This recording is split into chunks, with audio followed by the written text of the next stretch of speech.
For example, in 1944 alone, the U.S. national income was only $183 billion, yet $103 billion was spent on the war. This was 30 times the spending rate during World War I. In fact, the American taxpayer picked up 55% of the total Allied cost of the war. But equally important, virtually every nation involved in World War II greatly multiplied their debt. In the U.S., for example, federal debt went from $43 billion in 1940 up to $257 billion in 1950, an increase of 598%. Between 1940 and 1950, Japanese debt swelled 1,348%. French debt grew 583%, and Canadian debt soared 417%. After the war, the world was now divided into two economic camps: communist command economies on the one hand versus monopoly capitalists on the other, set to fight it out in one perpetual and highly profitable arms race. It was finally time for the central bankers to embark in earnest on their three-step plan to centralize the economic systems of the entire world and finally bring about their global government or New World Order. The phases of this plan were: Step 1, central bank domination of national economies worldwide. Step 2, centralize regional economies through organizations such as the European Monetary Union and regional trade unions such as NAFTA. Step 3, centralize the world economy through a world central bank, a world money, and ending national independence through abolition of all tariffs by treaties like GATT. Step 1 was completed long ago. Steps 2 and 3 are far advanced, nearing completion. What about gold? Among central banks, the largest holder of gold is now the IMF. It and central banks now control 2/3 of the world's gold supply, giving them the ability to manipulate the gold market.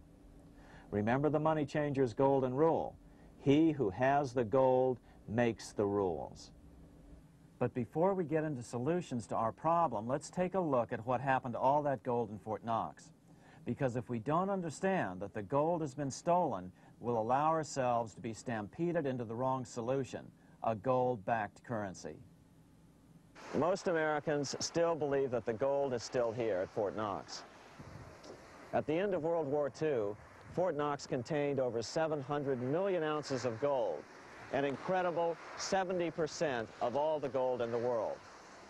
How much remains? No one knows. Despite the fact that federal law requires an annual physical audit of Fort Knox gold, the Treasury has consistently refused to conduct one. The truth is that a reliable audit of whatever remains here has not been conducted since President Eisenhower ordered one in 1953. Where did America's gold in Fort Knox go? Over the years, it was sold off to European money changers at the $35 per ounce price. Remember, this was during a time when it was illegal for Americans to buy any of their own gold from Fort Knox. In fact, there was a very infamous case where the Firestone family set up a string of dummy corporations to purchase Fort Knox gold and keep it in Switzerland, never hitting U.S. shores. They were eventually caught, however, and successfully prosecuted. Finally, by 1971, all the pure gold had been secretly removed from Fort Knox, drained back to London. Once the gold was gone from Fort Knox, President Nixon closed the gold window by repealing Roosevelt's Gold Reserve Act of 1934, finally making it legal once again for Americans to buy gold. Naturally, gold prices immediately began to soar. 9 years later, gold sold for $880 per ounce, 25 times what the gold in Fort Knox was sold for. One would think that eventually someone in the government would get wind of what was happening and blow the whistle. The largest fortune in the history of the world stolen. Shades of the old James Bond film, Goldfinger. Well, as a matter of fact, Ian Fleming, the author of the James Bond series, was head of the British counterintelligence service, MI5. Some believe in the intelligence community that he wrote much of his fiction as a warning, as many authors of fiction do.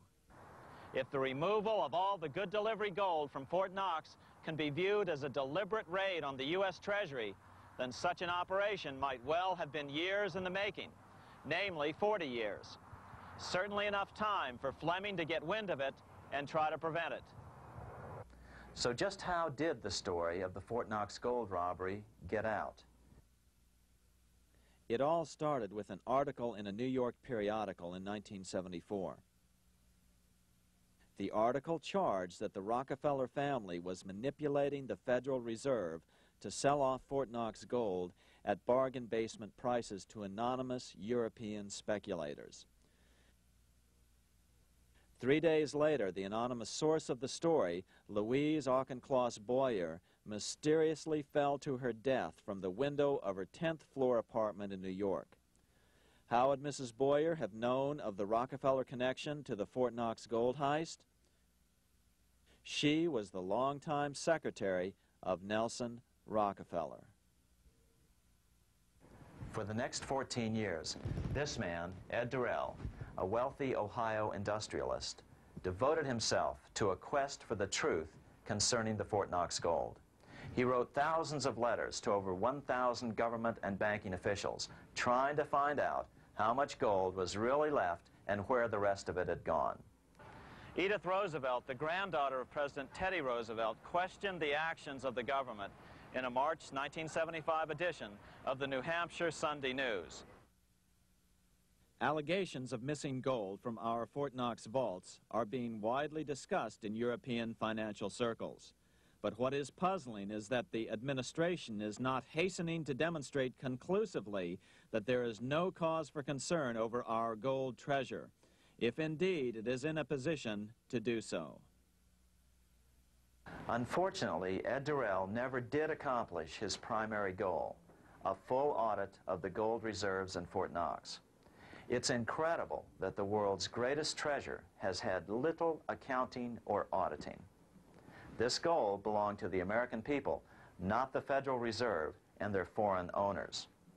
One thing is certain, the government could blow all of this speculation away in a few days with a well-publicized audit under the searing lights of media cameras. It has chosen not to do so. One must conclude that they are afraid of the truth such an audit would reveal. What is the government so afraid of? Here's the answer.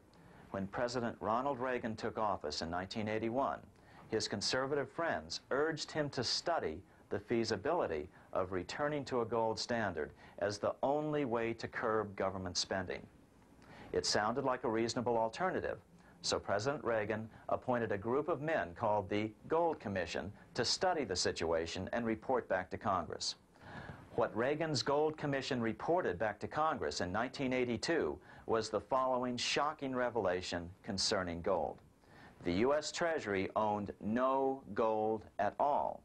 All the gold that was left in Fort Knox was now owned by the Federal Reserve, a group of private bankers, as collateral against the national debt.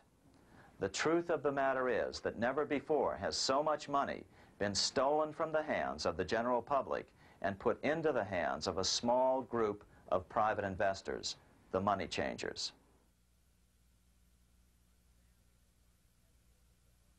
I'm standing in front of the headquarters of the International Monetary Fund located in Washington, D.C. Across the street, right over there, is the headquarters of the World Bank. What are these organizations and who controls them, and most importantly, are they about to create a huge worldwide depression? Let us step back in time for a moment to the aftermath of World War I.